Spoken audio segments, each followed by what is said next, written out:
Nous pouvons être brisés négativement ou positivement.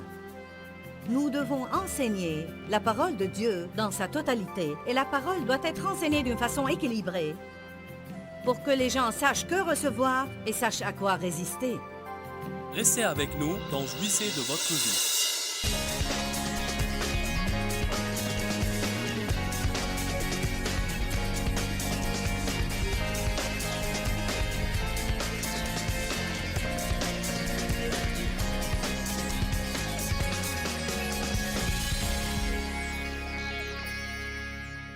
Nous pouvons être brisés négativement ou positivement. En général, le mot « brisé » tend à nous effrayer beaucoup. La Bible dit par exemple dans Éphésiens 6 que le père ne doit pas irriter son enfant, sinon il aura l'esprit brisé. Il y a une écriture dans Proverbe qui dit « L'esprit brisé, qui le relèvera ?» Pourtant, la Bible nous dit dans Psaume 51 que le seul sacrifice qui convienne à Dieu, c'est un cœur brisé et contrit. Un cœur qui s'est vraiment humilié à cause de ses péchés et qui s'est complètement repenti de ses péchés. Dans tout enseignement biblique que nous donnons, nous devons respecter un certain équilibre. Dieu ne veut blesser personne, il nous aime, et tout ce qu'il fait dans notre vie va toujours concourir à notre bien. Mais certaines choses, certains temps, nous avons à endurer quelques peines dans notre vie. Nous avons à endurer quelques conflits dans notre vie afin de changer et de devenir la personne que Dieu veut que nous soyons pour son propre profit. En fait, mon message ce matin est intitulé « Êtes-vous sûr que vous voulez que Dieu se serve de vous ?» Je veux que vous pensiez à cela. Êtes-vous sûr que vous voulez que Dieu se serve de vous? Parce que si vous voulez cela vraiment, il y a un certain prix à payer. Si vous voulez que Dieu se serve de vous largement, vous aurez à payer plus que ceux qui veulent qu'il se serve d'eux d'une façon restreinte. Certains prient sans avoir aucune idée des choses pour lesquelles ils prient. C'est tout comme les fils de Zébédée dont la maman a dit à Jésus « Je veux que mes deux fils soient assis l'un à ta droite et l'autre à ta gauche. » Et Jésus a répondu « Tu ne sais pas ce que tu demandes. Pouvez-vous boire la coupe que je dois boire ?» Il est bien parfois de parler du fait de boire cette coupe. Il est merveilleux d'entendre tous ces messages qui disent que le Seigneur veut nous bénir, qu'il veut que nous devenions prospères, que notre vie soit couronnée de succès, que Dieu nous aime, que sa miséricorde est éternelle et qu'il n'y a aucune condamnation pour nous. Nous avons besoin de tous ces messages. Mais vous devez considérer la parole de Dieu de tous ses côtés. Vous ne pouvez pas considérer un côté et ignorer l'autre. Je vais répéter ce que j'ai dit hier.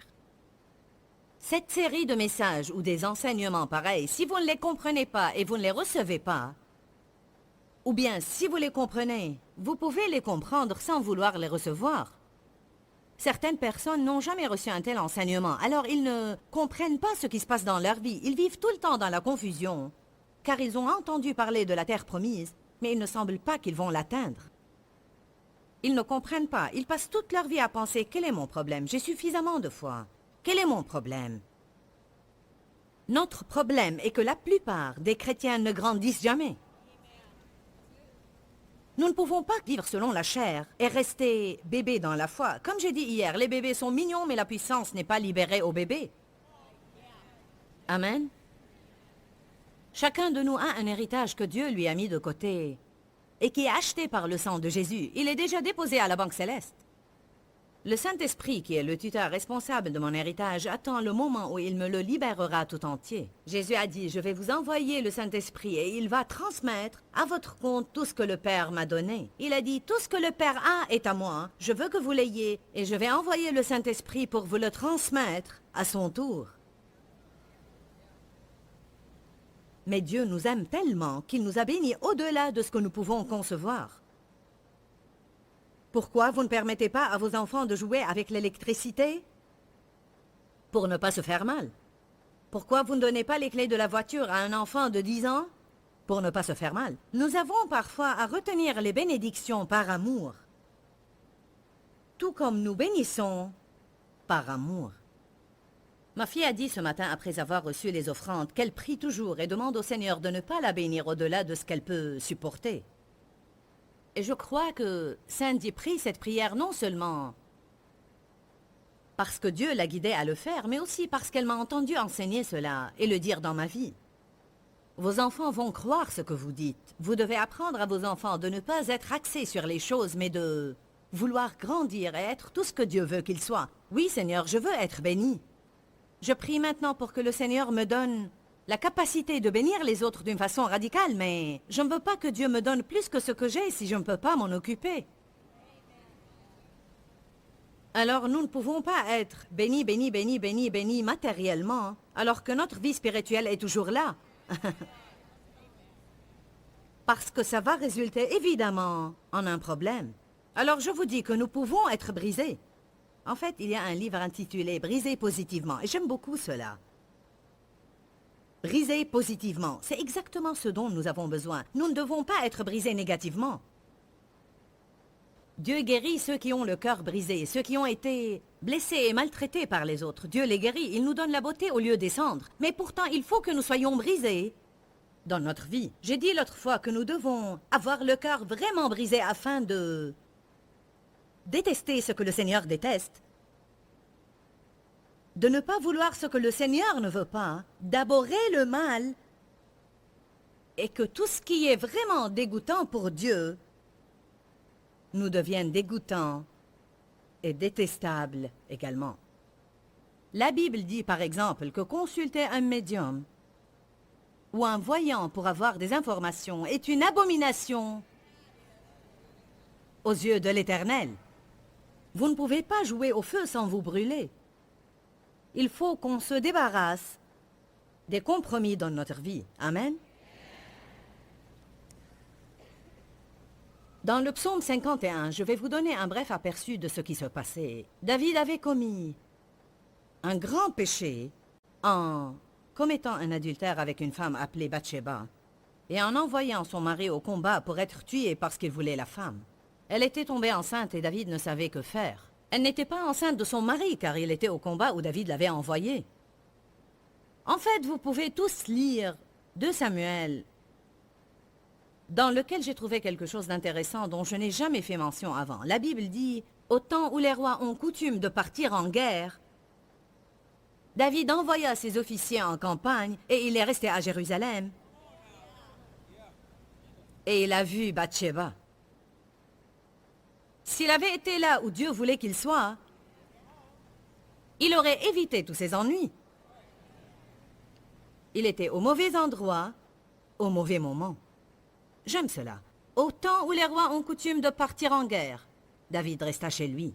Je me demande à combien de personnes Dieu a parlé pour qu'il soit là aujourd'hui. Je me demande à combien de personnes Dieu a demandé de prendre un jour de vacances pour venir ici et se tenir dans sa présence. Et s'ils lui avaient obéi, ils auraient pu résister à quelques problèmes ou tentations qui étaient sur le point de les attaquer et ils auraient pu ainsi les éviter complètement. Mais non, ils n'ont pas voulu payer le prix pour prendre ce jour de vacances. Je ne peux pas prendre mes vacances pour aller à l'église.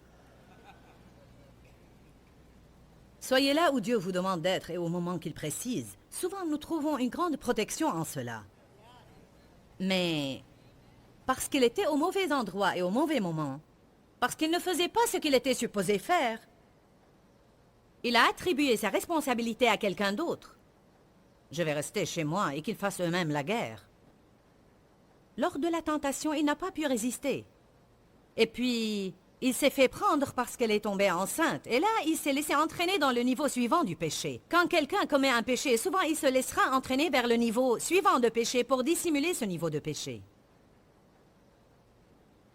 Puis tout devient un vrai gâchis, n'est-ce pas?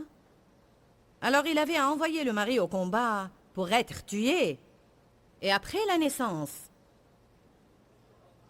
du bébé et après que David eut envoyé Uri à la guerre pour être tué et qu'il se fut marié avec Bathsheba pendant 1 an, il n'a pas confronté son péché. Si vous lisez tout le Psaume 51, vous trouverez que la vie de David était un désastre. Je ne vais pas le lire maintenant, mais il avait perdu sa joie et la présence de Dieu. Vous ne pouvez pas ignorer un péché dans votre vie et vous attendre à jouir de la présence de Dieu et vivre dans la joie et la paix. Nous allons soit vivre dans la sainteté, soit être misérables. Il n'y a rien de plus misérable qu'un pécheur né de nouveau.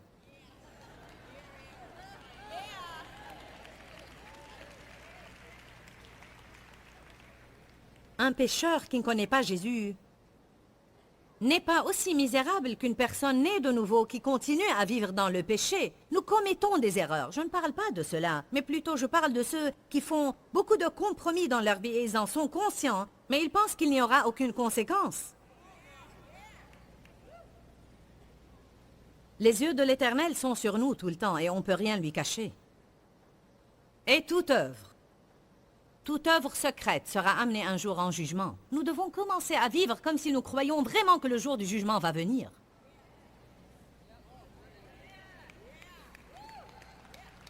Je n'essaye pas de vous faire peur, mais on a besoin d'avoir un peu peur à l'église de temps en temps. Peut-être on n'entend pas parler de l'enfer, du feu et du soufre de nos jours. Beaucoup de prédicateurs craignent d'aborder ces sujets car souvent les gens ne supportent pas ce genre d'enseignement. La Bible dit que dans les derniers jours, les gens deviendront égoïstes et égocentriques. Et si vous leur prêchez quelque chose qu'ils ne veulent pas entendre, ils chercheront un autre prédicateur. C'est exactement ce qui se passe dans nos églises aujourd'hui. Le pasteur m'énerve, je vais me trouver une autre église.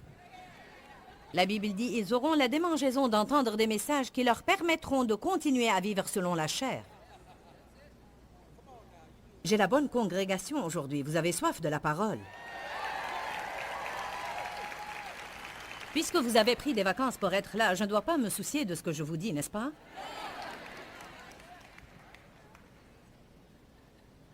Alors David n'écoutait pas Dieu. Et Dieu lui a envoyé le prophète Nathan. Et Nathan lui a raconté une histoire. Les rois étaient supposés juger les choses. Il a dit, s'il y avait un riche qui avait un grand troupeau de brebis et des bœufs en très grand nombre, mais qui a pris la seule brebis d'un pauvre, comment pourrait-on le punir? David a répondu, il mérite d'être puni sévèrement, il mérite la mort, il doit être puni. Et Nathan regardait David et lui dit, tu es cet homme.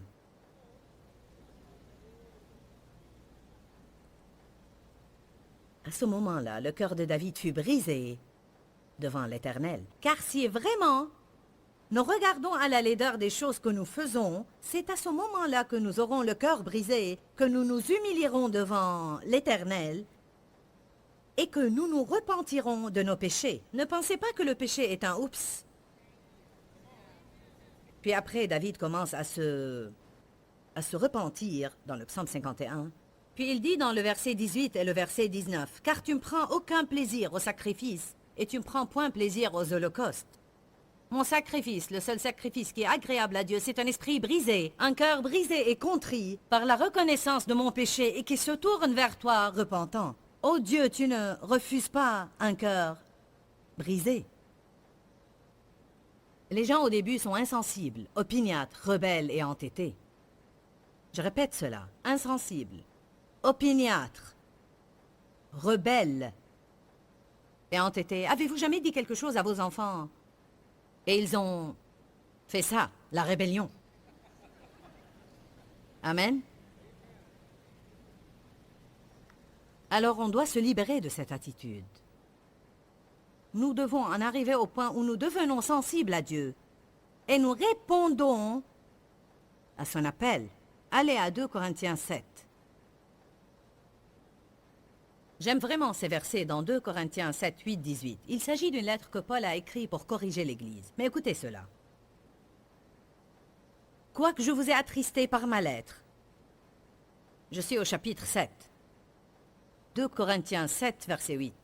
« Quoique je vous ai attristé par ma lettre, je ne m'en repens pas. Et si je m'en suis repenti, car je vois que cette lettre vous a attristé, bien que...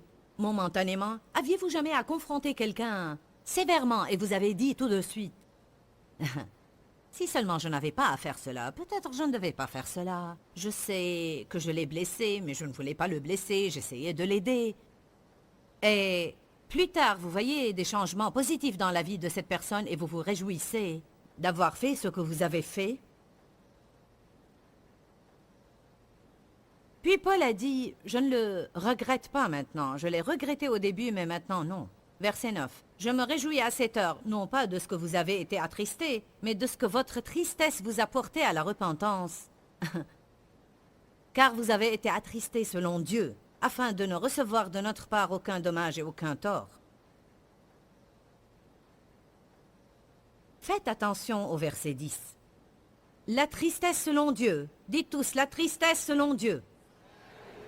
En effet, la tristesse selon Dieu et la douleur qui en résulte produisent une repentance qui conduit au salut et à la délivrance et n'amène jamais le regret, tandis que la tristesse du monde, le chagrin désespéré, qui caractérise le monde païen, est mortel et il produit la mort. Alors je vous dis, vous allez souffrir, vous allez ressentir des souffrances, vous allez éprouver du chagrin et de la tristesse. C'est à vous de choisir quel genre de souffrance vous voulez. Vous pouvez souffrir tandis que votre chair se meurt et que vous grandissez spirituellement.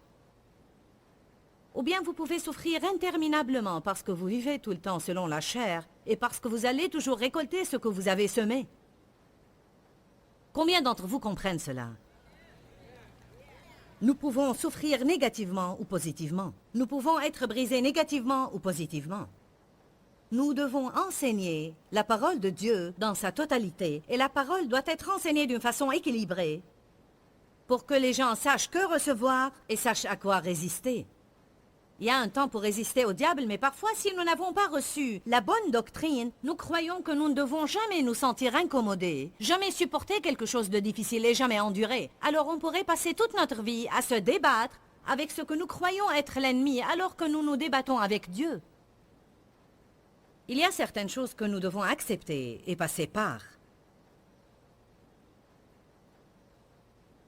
Nous ne pouvons être victorieux qu'après avoir enduré et franchi les obstacles. N'aimez-vous pas parler des choses que vous avez franchies? N'aimez-vous pas cela? Je me souviens combien j'ai enduré quand j'ai été attaqué par le cancer. Cela m'est arrivé en 1989. Je me souviens que j'ai été victime de sévices sexuels. Je me souviens que j'étais mariée avec quelqu'un qui sortait avec d'autres femmes et qui ne travaillait pas, qui buvait et volait mes objets personnels pendant que je dormais pour les vendre et ne pas être obligée à travailler. J'ai beaucoup enduré. Et maintenant j'ai un témoignage parce que j'ai enduré et j'ai expérimenté la fidélité de Dieu parce que j'ai enduré. Et puisque j'ai enduré, je peux maintenant aider d'autres personnes à franchir leurs obstacles.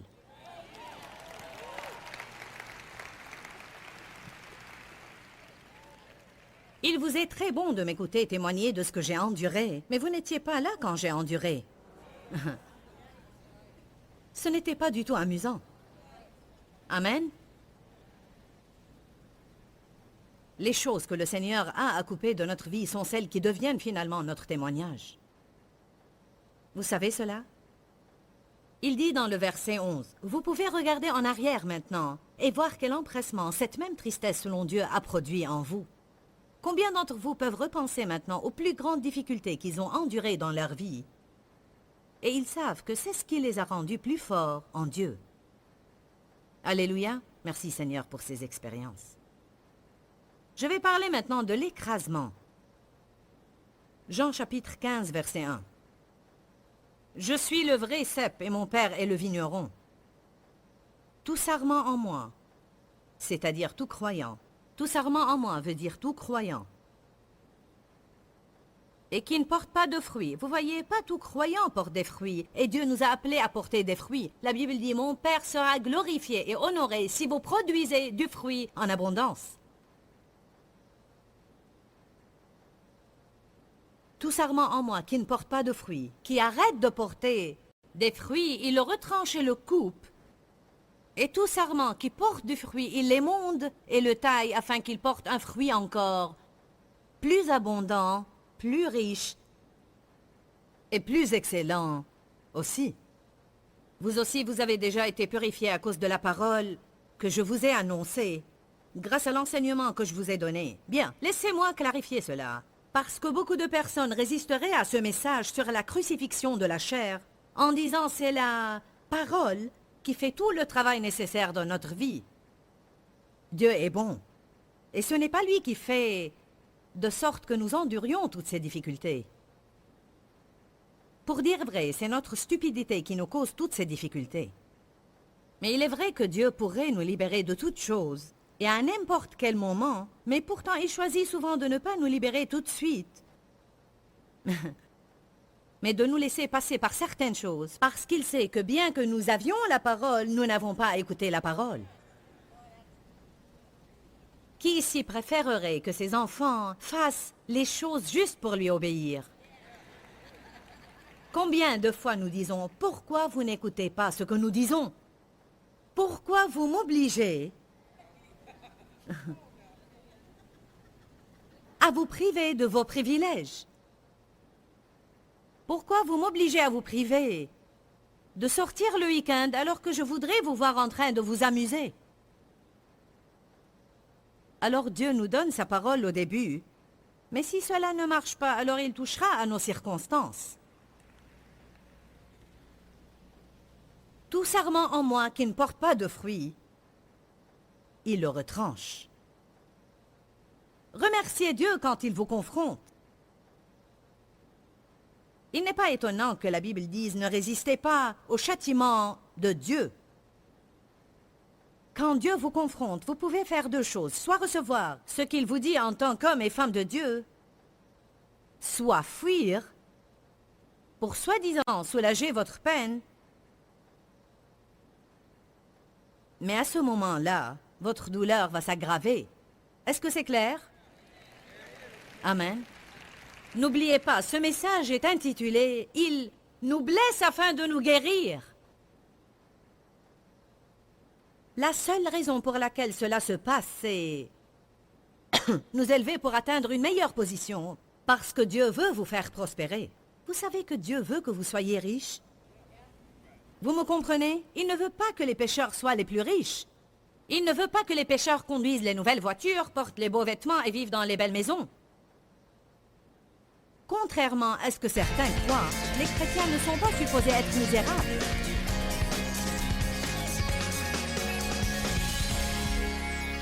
Aujourd'hui, nous avons parlé comment être utilisé par Dieu et je crois que c'est quelque chose auquel on aspire tous. C'est un désir intrinsèque. Seigneur, je veux que tu m'utilises. Je veux que tu fasses quelque chose à travers moi. Je sens toujours que quand le Saint-Esprit vient dans la vie de quelqu'un, il est le consolateur. La Bible dit le Saint-Esprit est le consolateur. Alors quand le consolateur vient habiter en nous, nous allons devoir aider d'autres personnes. Nous voulons que Dieu nous utilise pour aider les autres, mais il y a des préparatifs qui doivent avoir lieu dans notre vie. Je vous encourage à laisser Dieu faire tout ce qu'il veut faire en vous. Ne combattez pas avec lui, ne luttez pas contre lui, ne prenez pas la place du conducteur. Dites seulement « Me voici, je veux que tu m'utilises. Fais tout ce que tu veux faire dans ma vie pour me conduire à l'endroit où je peux être utile pour toi. » Parfois, j'ai même dit au Seigneur « Je sais que tu fais un travail en moi et que je ne vais pas me sentir bien. Même si tu veux me lier à l'autel, Seigneur, fais tout ce que tu souhaites faire de ma vie. Mais je veux que ta volonté soit faite dans ma vie. » Priez des prières osées comme « S'il y a quelque chose dans ma vie, Seigneur, que tu ne veux pas, je te demande de l'ôter. S'il y a des gens dans ma vie qui ne sont pas bien pour moi, je veux que tu les enlèves. » On passe beaucoup de temps à essayer d'introduire Dieu dans les choses qu'on veut, au lieu de le laisser agir et faire ce qu'il veut, et accomplir sa volonté dans notre vie. Si vous voulez que Dieu vous utilise, c'est un privilège. Il y a une importante responsabilité pour chaque privilège. Demeurez dans la parole, parce qu'il y a la vie dans la parole. Que Dieu vous... Pourquoi Seigneur, pourquoi? Dans ce livret, Joyce Meyer nous enseigne à travers la parole comment être délivré de la confusion. Pour obtenir ce livret gratuitement, écrivez-nous à Joyce Meyer, boîte postale 40095-6300 Larnaca, Chypre. Ou bien visitez notre site web www.joycemeyer.org/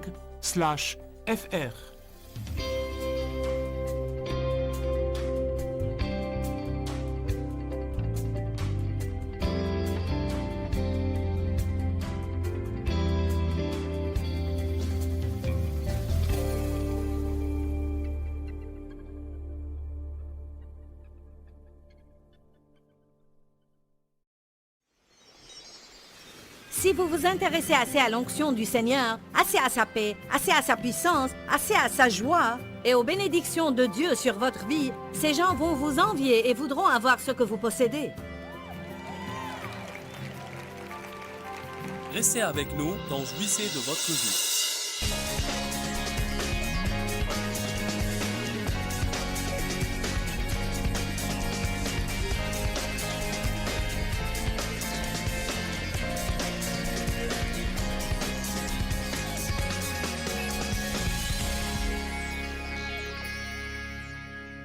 Il y a des fois que nous devons payer un prix dans notre propre vie afin que quelqu'un d'autre soit aidé et béni.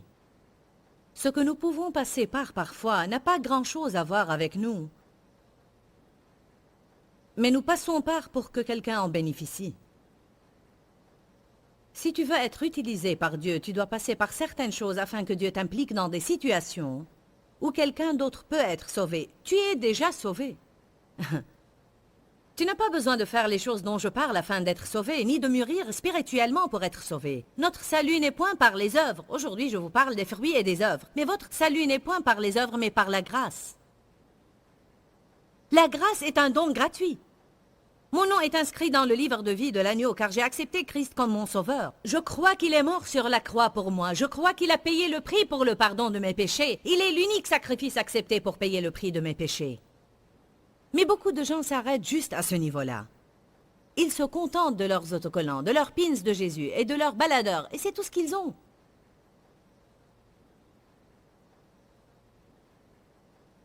Ils n'aident jamais vraiment quelqu'un d'autre. Ils ne font jamais rien pour quelqu'un d'autre. Ils rejoignent seulement le club Bénis-moi.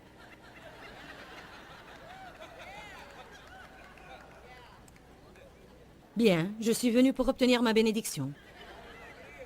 J'entends souvent cela. Ouh, je suis là pour obtenir ma bénédiction. Je voudrais que vous soyez bénis, mais êtes-vous venu pour bénir quelqu'un?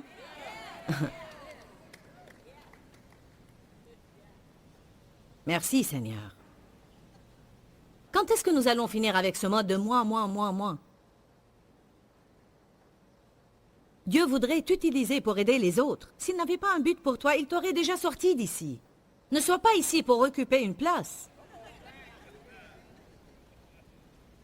Amen.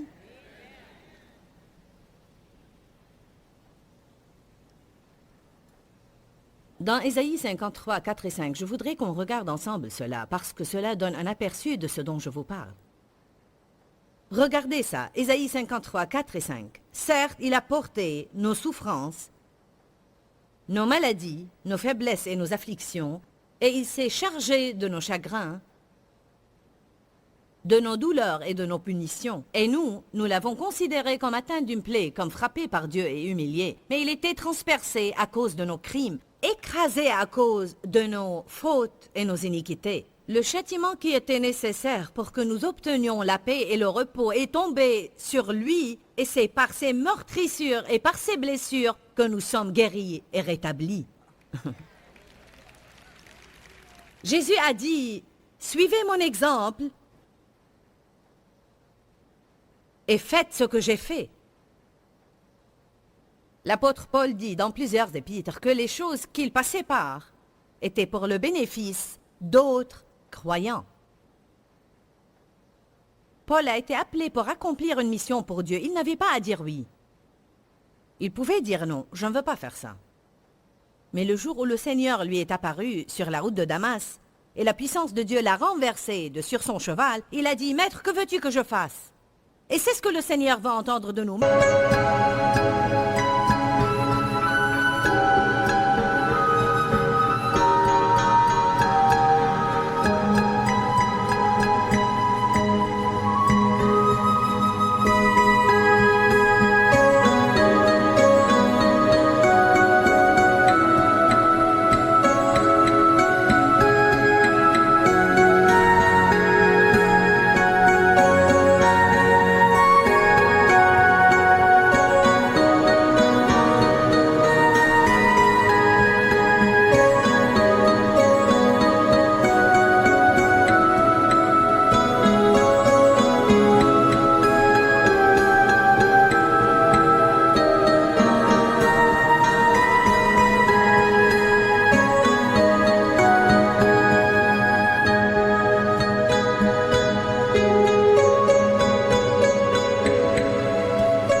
Maître, que veux-tu que je fasse?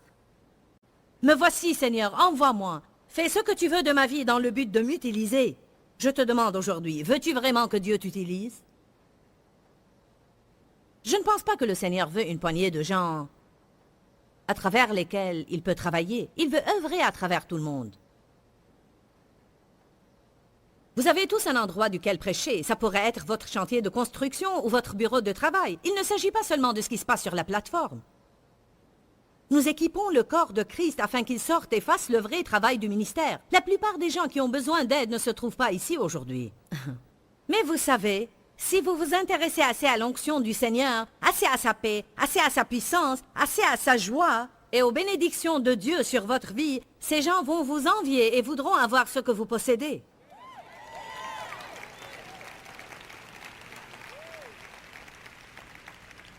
S'il vous plaît, comprenez cela. Dieu a tout son héritage de bénédiction qui ne peut nous être libéré qu'à condition de mûrir et de croître. Et pour atteindre ce stade, nous devons passer par des épreuves. Mais si nous ne les surmontons pas et ne recevons pas les bénédictions de Dieu, personne ne voudra ce que nous avons. Personne ne voudra de vos dépressions. Personne ne voudra de votre mauvaise attitude. Personne ne voudra de votre pauvreté et misère. Ils veulent des gens stables, quelles que soient leurs circonstances. À ce moment-là, ils commencent à dire « Waouh, rien n'a l'air de t'ébranler. Qu'est-ce que tu possèdes que je n'ai pas? Quoi que ce soit, je voudrais l'avoir. Bon, tu parais heureux tout le temps, et je veux dire, tu as perdu ton travail la semaine passée, tout comme moi, et malgré cela, tu as l'air heureux et calme. Comment peux-tu faire ça? Tu es en train de vivre un problème dans ton mariage. Je sais que tu as un problème puisqu'on en a déjà parlé. J'ai eu un problème dans le mien et je suis déprimée et découragée. Et tu as l'air comme si rien ne s'est passé. Comment peux-tu faire ça? Cela nécessite une certaine maturité. Rappelez-vous de la lecture avec laquelle nous avons conclu la veille dans Psaume 94, que Dieu continue à instruire son peuple jusqu'à ce qu'ils apprennent comment rester calmes au mauvais jour. Je pense que l'une des choses pour lesquelles le monde est vraiment affamé, plus que tout, c'est la stabilité. Je veux des personnes qui ne soient pas branlantes. Je veux des personnes qui seront demain, vous savez, exactement comme ils ont dit qu'ils allaient être. Je veux des personnes qui tiennent à leurs paroles et non des personnes émotionnelles. Ouh! Et quand tu as besoin d'eux, tu ne les trouves nulle part. Serais-tu un de ces chrétiens paresseux qui s'assoit et qui dit « Nourrissez-moi » et qui laisse quelqu'un d'autre accomplir le travail, payer le prix, faire l'effort, alors que tout ce que tu fais, c'est engraisser de la parole et ne rien faire avec?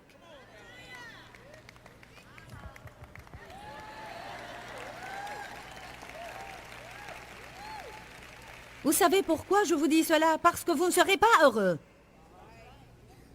Je ne parle pas seulement à vous, mais je m'adresse à des gens autour du monde. Vous ne serez pas heureux si tout ce que vous faites, c'est prendre, prendre, prendre, prendre.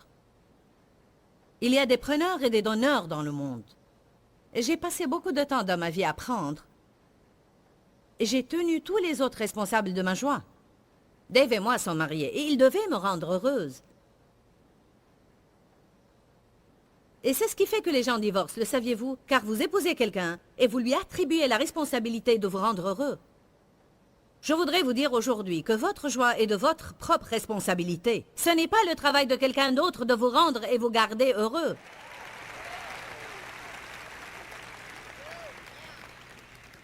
Votre travail, ce que Dieu vous a assigné, c'est de garder quelqu'un d'autre heureux.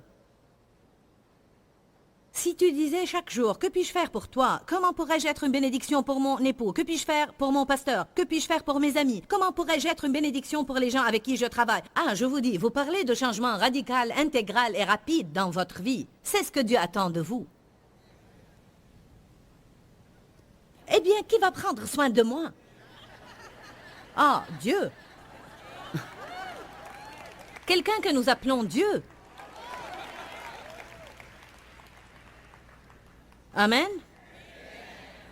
Nous laissons passer le meilleur que Dieu a pour nous, car nous passons notre vie à prendre soin de nous-mêmes. Au lieu de faire ce que Jean 12, 24 dit, Si le grain de blé ne tombe pas en terre et ne meurt, il demeure seul, mais s'il meurt, il porte beaucoup de fruits.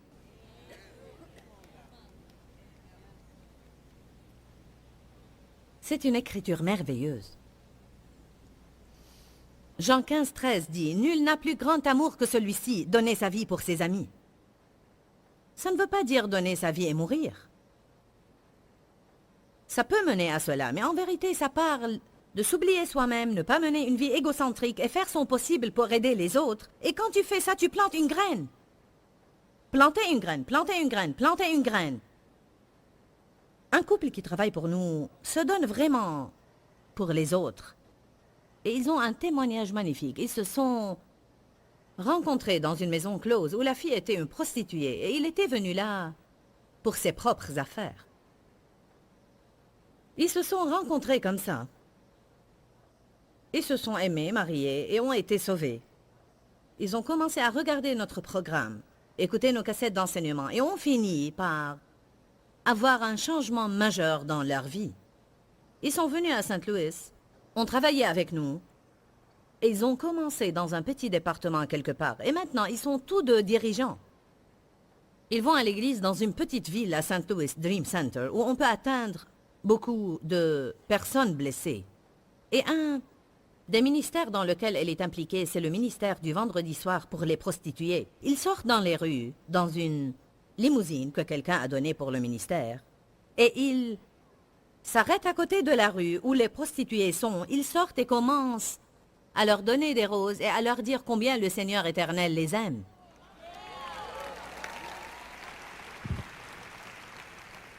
Maintenant, ils travaillent toute la semaine. Et elle chante dans la chorale, elle va à l'entraînement, ils travaillent toute la semaine. Et les vendredis soirs, elle sort dans les rues. Parce qu'elle a un témoignage. Elle peut les regarder et dire, « Vous n'avez pas à vivre ainsi. Dieu peut changer votre vie. » La semaine passée, ils étaient excités à l'idée d'avoir reçu une aide financière majeure. Une ferme que possédaient ses parents quand elle était enfant a été vendue et une part de l'héritage lui est revenue. Je veux dire, comme ça, soudain.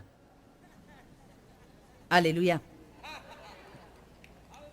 Écoutez bien cela. Vous ne pourrez jamais égaliser Dieu dans ses dons, ni dans les finances, ni dans le sacrifice. Celui qui quitte mère, père, frère, sœur, maison et terre pour mon nom recevra, ici-bas et dans cette vie, des centaines d'autres en retour.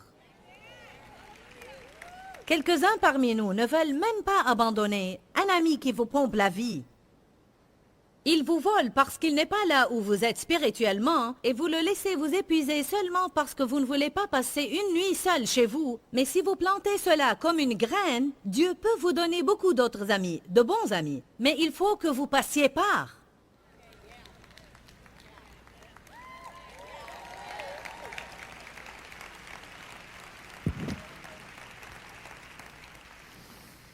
Nos ancêtres ont payé le prix pour qu'on vive dans une nation comme l'Amérique. Avez-vous idée combien de personnes ont payé de leur vie pour qu'on soit ici aujourd'hui libre de faire des réunions? Pensez à cela. Quelqu'un devait payer le prix pour la liberté dont nous jouissons aujourd'hui. Quelqu'un doit toujours payer le prix pour que quelqu'un d'autre soit béni. Jésus a payé pour ce que nous avons aujourd'hui. Nos ancêtres ont payé pour la liberté que nous avons maintenant. Le travail que tu as, quelqu'un a dû payer le prix pour construire cette compagnie. Nous avons 500 personnes qui travaillent pour nous et un bel immeuble qui est vraiment un cadeau de Dieu et qui a été payé comptant.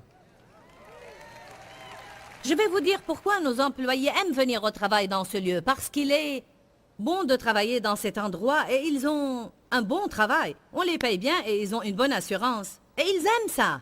Mais ils n'étaient pas avec moi au sous-sol. 3 parmi eux étaient au sous-sol.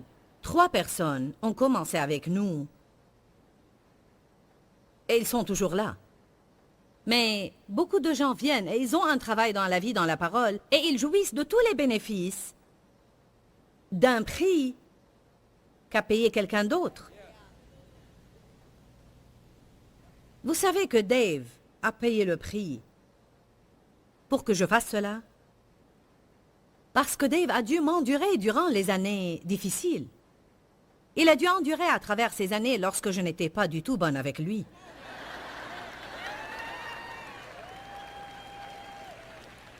Je reconnais qu'il y avait des moments où Dave voulait tout laisser tomber.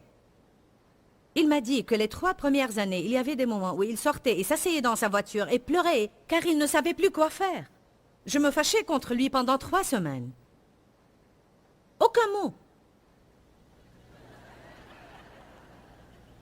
Parce que tout ce que je savais faire, c'était essayer de contrôler en piquant des crises. J'ai été élevée ainsi. Allez maintenant. J'étais une personne blessante. J'étais confuse et bouleversée. J'aimais Dieu, mais j'étais trop perturbée et désespérée. Quelqu'un devait payer le prix pour me sortir de là.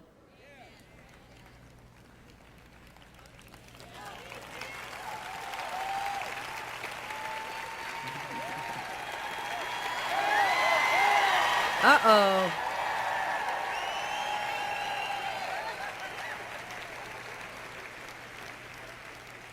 Hey Chris, apporte-moi ces grandes cisailles.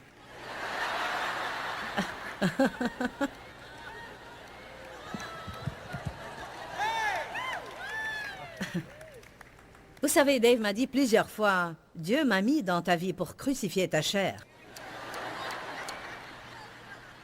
Quelque part, c'était vrai. Eh, c'est mon tour. Vous savez, alors que j'étais assis en bas, Dieu m'a dit, va et parle de cela. Parce qu'elle a dit que je suis sorti et j'ai pleuré, mais je n'ai pas seulement pleuré, mais j'ai aussi prié parce que je savais. J'ai été élevé dans une famille chrétienne. Ma mère était très forte de caractère.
Je savais que je ne pouvais l'abandonner.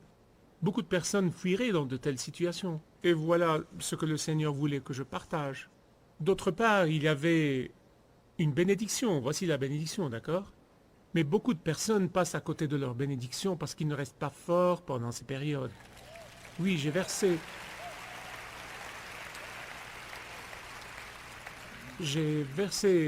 dû verser beaucoup de larmes pendant cette période et j'ai prié parce qu'au fond de moi-même, je savais que je ne pouvais pas changer Joyce de l'extérieur, il fallait que ça soit un travail de l'intérieur. Dieu m'a dit ça, tu ne peux pas la changer de l'extérieur, il faut me laisser la changer. Donc il fallait que je fasse ça. Il fallait que je la présente à Dieu dans la prière. Chaque moment difficile, il fallait la présenter au Seigneur dans la prière et lui permettre de la changer de l'intérieur, et j'ai vu cela se réaliser. Après avoir remis une situation entre les mains de Dieu, je voyais un changement, j'ai vu cela se réaliser. Mais ce que je voulais partager est, ne fuyez pas. les situations difficiles dans votre mariage. Tenez bon dans ces situations parce qu'après les avoir surmontées, il y a beaucoup de bénédictions que Dieu veut que vous ayez ensemble. Mais si vous fuyez, vous ne les aurez jamais. Merci, Dave. Attends, prends ça avec toi.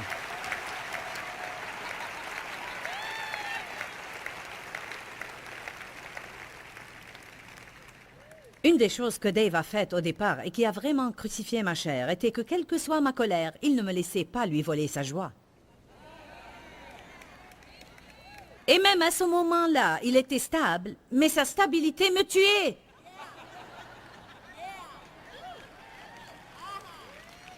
C'est pourquoi il faut croître et atteindre la stabilité, parce que même votre stabilité peut changer quelqu'un. Je veux dire que pour longtemps, si je ne réussissais pas à le rendre furieux, je devenais plus furieuse. Mais quand vous piquez tant de crises et vous réalisez que rien ne marche, à ce moment-là, vous changez. Si vous ne pouvez pas changer quelqu'un d'autre, à ce moment-là, vous décidez de vous changer vous-même. Amen. Il faut être ce que Dieu veut que vous soyez et laisser Dieu prendre soin des autres personnes. Amen.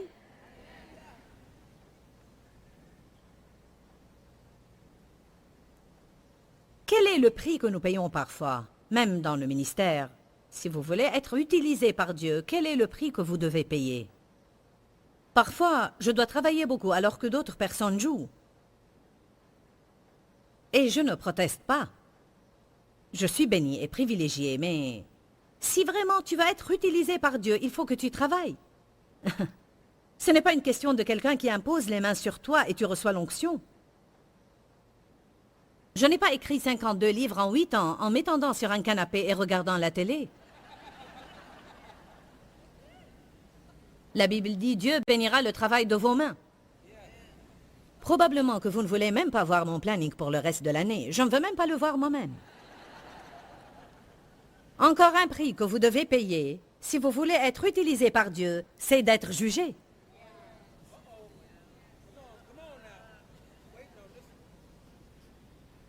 Une des choses pour lesquelles vous allez être jugé, si vous devenez suffisamment mature pour que Dieu puisse vous utiliser, alors vous allez être aussi béni. Car les bénédictions viennent avec la maturité spirituelle. Mais les gens jugeront beaucoup vos bénédictions si vous travaillez dans le ministère. C'est la chose la plus stupide que j'ai expérimentée. Si nous sommes supposés être vos leaders spirituels, voulez-vous qu'on vous mène vers la prospérité ou la pauvreté? Je veux dire, je hais cette mentalité. Les prédicateurs n'ont pas besoin de conduire une grande voiture. Qui doit conduire de bonnes voitures? Les pêcheurs?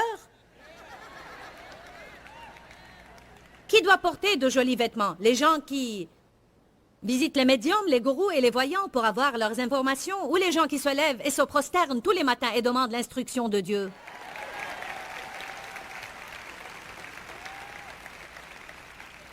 Un ami à moi dans le ministère m'a dit hier, « Joyce, que dis-tu des gens qui jugent et critiquent les bénédictions de Dieu sur ta vie? » J'ai dit, il n'y a pas grand-chose à faire. Si je me débarrasse de toute chose pour laquelle les autres me jugent, je ne posséderai rien. J'ai commencé le ministère avec un tailleur emprunté. Je conduisais une voiture qui avait 20 ans. Et j'étais aussi fidèle au Seigneur que je le suis maintenant. Mais Dieu m'a béni à travers les années. Et personne n'a le droit de vous juger. Personne n'a le droit d'être jaloux, car ils ne savent pas le prix que vous avez payé. Si tu ne veux pas faire ce que les autres font pour avoir ce qu'ils ont, alors ne sois pas jaloux d'eux.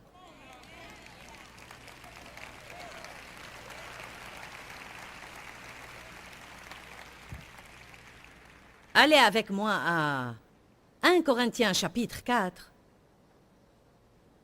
pour vous montrer l'attitude de Paul vis-à-vis du jugement.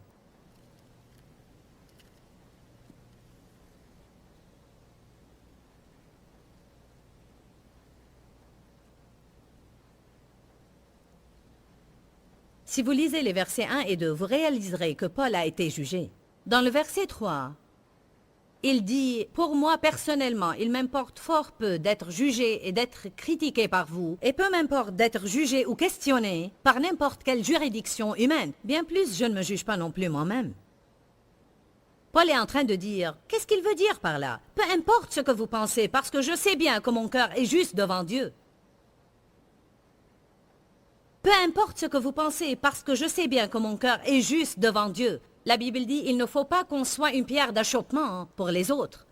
Et je ne pense pas qu'il faut que vous affichiez vos bénédictions devant les personnes qui n'ont pas ce que vous avez, car cela va les rendre malheureux.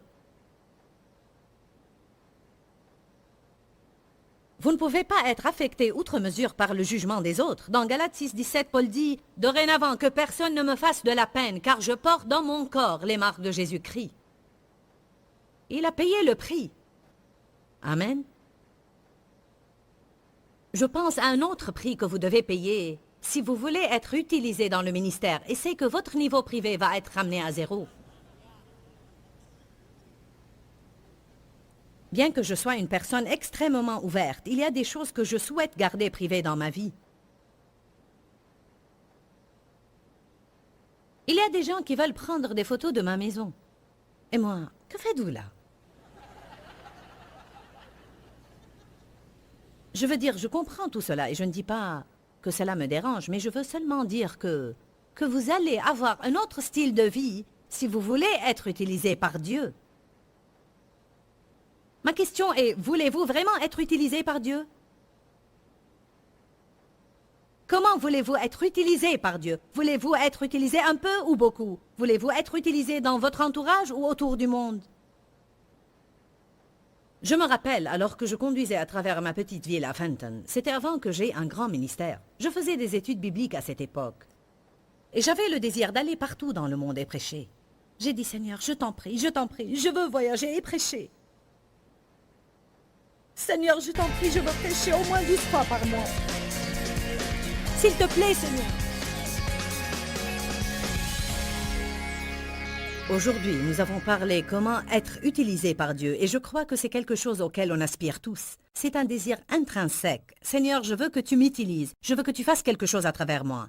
Je sens toujours que quand le Saint-Esprit vient dans la vie de quelqu'un, il est le consolateur. La Bible dit le Saint-Esprit est le consolateur. Alors quand le consolateur vient habiter en nous, nous allons devoir aider d'autres personnes. Nous voulons que Dieu nous utilise pour aider les autres, mais il y a des préparatifs qui doivent avoir lieu dans notre vie. Je vous encourage à laisser Dieu faire tout ce qu'il veut faire en vous. Ne combattez pas avec lui, ne luttez pas contre lui, ne prenez pas la place du conducteur. Dites seulement, me voici, je veux que tu m'utilises. Fais tout ce que tu veux faire dans ma vie pour me conduire à l'endroit où je peux être utile pour toi.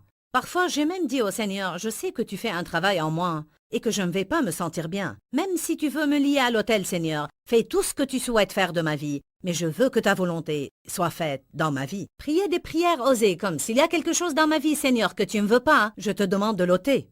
S'il y a des gens dans ma vie qui ne sont pas bien pour moi, je veux que tu les enlèves. On passe beaucoup de temps à essayer d'introduire Dieu dans les choses qu'on veut, au lieu de le laisser agir et faire ce qu'il veut et accomplir sa volonté dans notre vie. Si vous voulez que Dieu vous utilise, c'est un privilège. Il y a une importante responsabilité pour chaque privilège. Demeurez dans la parole, parce qu'il y a la vie dans la parole. Que Dieu vous... Pourquoi, Seigneur, pourquoi?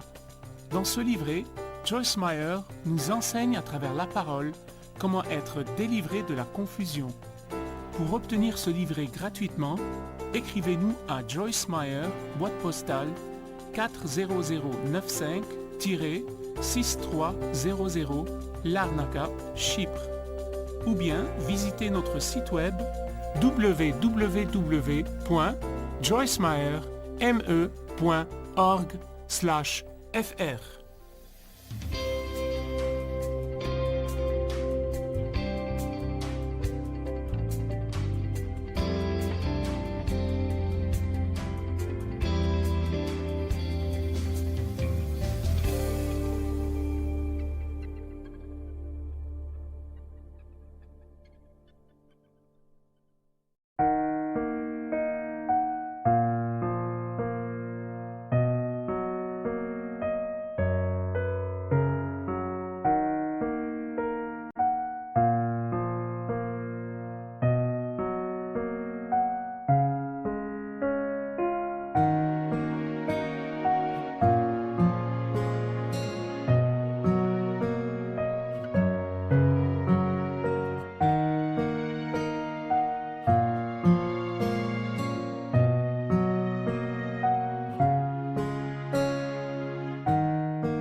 Bye.